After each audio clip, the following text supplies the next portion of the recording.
The landscape of Israel is littered with abandoned sheep, scattered because their shepherds preferred feasting to protecting. In chapter 34, God fires the hirelings. I myself will search for my sheep, he declares, promising lush pastures and a prince of peace. The scene shifts in chapter 35 to the jagged peaks of Mount Seir. Edom, who gloated over Israel's fall, is silenced. Pride has a short shelf life. But the true climax happens in chapter 36.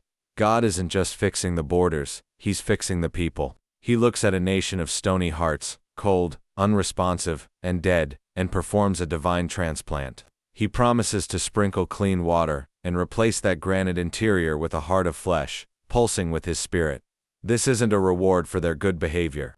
It's a rescue for his reputation. The mountains of Israel, once desolate, begin to bloom again, proving that restoration starts from the inside out. Today's takeaway: God's grace isn't a trophy for the deserving, but a heart transplant for the dying. Subscribe.